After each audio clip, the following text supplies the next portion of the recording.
어떤 사람이 성경 마태복음 7장 1절부터 몇 기절을 저한테 읽어주세요. 읽어주는 이유는 요걸 노무현 대통령한테 전해주라고 하는 것 같지만 저는 뭐 전해줄까지는 없고 인터넷에 하나 올려놨어요. 그래서 제가 마태복음 7장 1절 한번 성경을 다시 한번 봤습니다. 노무현 씨는 그때 자신은 그때는 세례를 받은 이후에는 성당에 잘 안 가니까 마태복음 7장 1절 가만히 읽으니까 아 이것은 예수가 노무현이한테 주는 말이구나 하는 생각이 들었습니다. 간단하니까 제가 읽어보겠습니다. 비판을 받지 아니하려거든 비판하지 말라. 너희가 비판하는 그 비판으로 너희가 비판을 받을 것이요 너희가 헤아리는 그 헤아림으로 너희가 헤아림을 받을 것이니라. 어찌하여 형제의 눈 속에 있는 티는 보고 내 눈 속에 들어있는 들보는 떼가지 못하느냐. 보라 내 눈 속에 들보가 있는데 어찌하여 형제에게 말하기를 나로 내 눈 속에 있는 티를 빼게 하라 하겠느냐. 외식인 거칠입니다. 외식하는 자여 먼저 내 눈 속에 당신입니다. 당신 눈 속에서 들보를 빼어라. 그 후에야 밝히 보고 형제의 눈 속에서 티를 빼리라. 거룩한 것을 개에게 주지 말며 너희의 진주를 돼지 앞에 던지지 말라. 그들이라면은 개하고 돼지죠.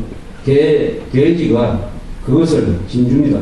진주를 발로 밟고 돌이켜 너희를 찌려 상하게 할까 염려하라. 여기서 돼지와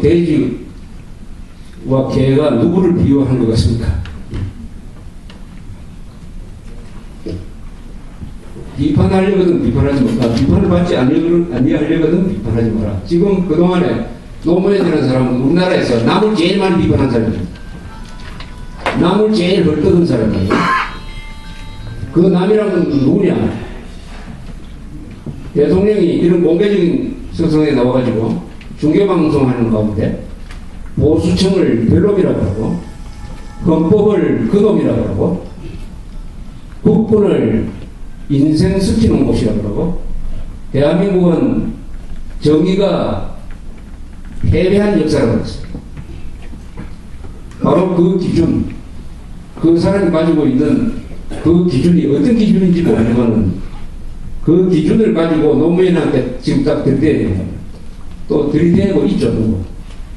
그렇게 하면 노무현은 감옥에 가야죠. 감옥에 가서 여생을 거기서 보내야지.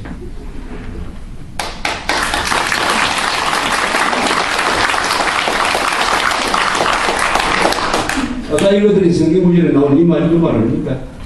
너희가 헤아리는 그 헤아림으로 너희가 헤아림을 받을 것입니다. 네가 남을 계산하는 그 기준으로 당신이 그 동합 위에 올라가서 체중을 한번 달게 될 것이다. 이런 이야기입니다. 우리 검찰이 권력의 영원한 주부가 아니라는 것을 보여주려면 이번에는 노무현 씨를 반드시 법정에 세워야 되는데 여기에 걸림돌이 하나 있어요. 이용훈이라는 대법원장입니다. 노무현이가 임명하고 노무현을 변호했던 노무현과 코드가 맞는 이 이용훈 씨는 임명장을 받을 때부터 재판은 국민이 하는 것이다.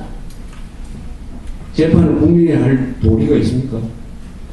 그것은 여론이 하는 것이라는 말이고 여론을 주도하는 좌파한테 맞는 재판을 하라는 그런 취지의 인민재판과 비슷한 국민재판론을 펼치면서 노무현 씨가 그동안에 헌법과 사법부의 부대를 짓밟는 행동을 해도 평소에는 다른 필요에 대해서는 말이 많은 대법원장이 그런 문제에 대해서는 입을 닫고 한마디도 하지 않으면서 자기 선배들이 권위주의 정부 시절에 했던 재판에 대해서는 그 사람들한테 물어보지도 않고 국민들한테 사과를 하고 최근에 이 젊은 판사들이 경찰관을 폭행한 이 촛불 난동범들을 마구잡이로 풀어준 데 대해서 한마디도 하지 않고 오히려 거기에 대해서 걱정하는 신명철 대법관이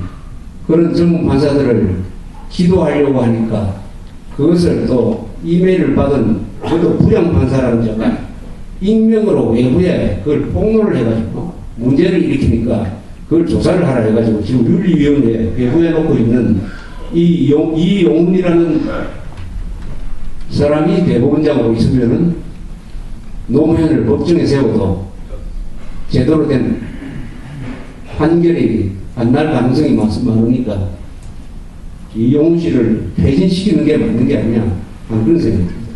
그렇습니다. 그런데 행동하는 이 애국 어른들이 저 법원 앞에 가서 캐치프레이즈를 아주 좋게 끌었어요. 노무현 구속, 이용훈 퇴진, MBC 응징. 요게 딱 우리도 맞습니다. 노무현 구속, 이용훈 퇴진, MBC 응징. 요게 순서가 맞습니다. 그래서 노무현을 법정에 세우는 것은 법과 정의를 세우는 겁니다. 법과 정의를 세우는 것이 노무현을 법정에 세우는 것이다.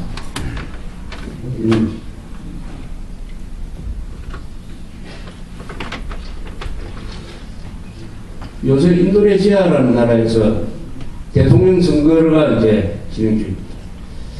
인도네시아라는 나라를 좀 주목해 볼 필요가 있습니다. 아까 인도를 세계에서 제일 큰 민주주의 국가라고 그랬는데 인도네시아는 세계에서 제일 큰 이슬람 국가 중에서 제일 큰 민주주의 국가가 될 가능성이 있습니다. 인구가 2억 넘죠. 그 전부 다가 이슬람입니다. 옹거는 이슬람입니다. 옹거. 그동안 수하로토라는 사람이 한 40년 동안 집권하면서 경제성장을 많이 했어요. 그러다가 IMF 때 걸려가지고 낙마를 하고 그때 새로운 정권을 들어서 혼란을 겪다가 다시 지금 전직 대통령, 군인 출신 전직 대통령을 맞아가지고 상당히 안정되고 있습니다. 이 나라는 정말 국민 통합이 어려운 나라. 부족이 한 200개, 이 언어가 한 200개, 섬이 한 수만 개가 되고, 수만 개가 되고. 이걸 민주주의 국가로 하나 유지한다는 것은 아마 얼마나 어렵겠습니까? 그래서 이 수하루토가 있을 때 여러 가지 정치적 제도를 만들었어요. 그래서 국회에서는 다수결로 하지 않고 아예 만장일치로 한다. 뭐 이런 규정을 만든다고 해가지고 했는데 요새 안정적으로 가면서 수하루토 얼마 전에 2년 전입니까? 죽었습니다만 수하루토에 대한 평가가 많이 달라졌다. 그 다음에 지금 되게 시끄러운 나라가 하나 있죠. 타일랜드, 태국. 세상에 외국 원수들 다 초청해가지고 무슨 회의하다가 회의도 못하고 이건 제가 지금까지는 처음 있는 사건인 것 같은데 어떻게 이런 게 일어났냐. 그러나 태국은 왕이 있죠. 아주 존경받는 왕이 있습니다. 태국도 분류를 할 때는 민주주의 국가로 분류를 합니다. 민주주의 국가로 분류를 한다니까요. 그러니까 이 민주주의가 여러 형태의 민주주의가 있고 여러 단계의 민주주의가 있다는 것을 증명하는 것입니다.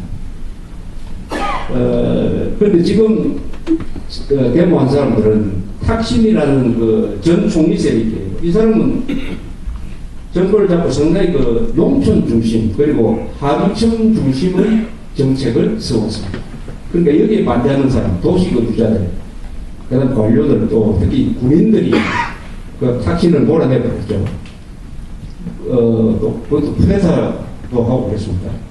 그러니까 지지층이 다시 이제 반격을 하는 거죠.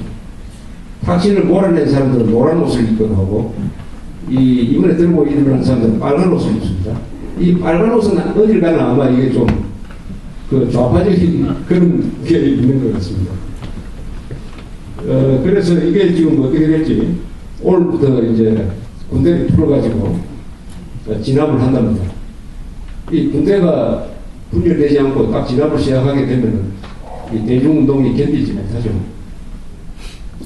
군대가 개헌을 펴서 시위 진압에 딱 나설 때는 그게 총을 쏘든지 뭘 하든지 해가지고 진압이 되면은 체제가 유지되고 군인들이 아유 나는 총을 못 쏘겠다. 저기 시위하는 사람 중에 내 친구도 있고 우리 아버지도 있는데 난 총을 못 쏘겠다. 총 쐈다가 언제 내 당할지 모른다. 이렇게 겁이 나서 총을 쏘지 못하게 되면은 계엄령을 폈던 정권이 무너집니다. 그게 이승만 정권이 그렇게 됐고, 그 다음 1979년에 이란의 팔레비가 바로 그렇게 해서 넘어가고 있습니다. 그래서 이 계엄령을 핀다는 것은 굉장히 위험한 거예요.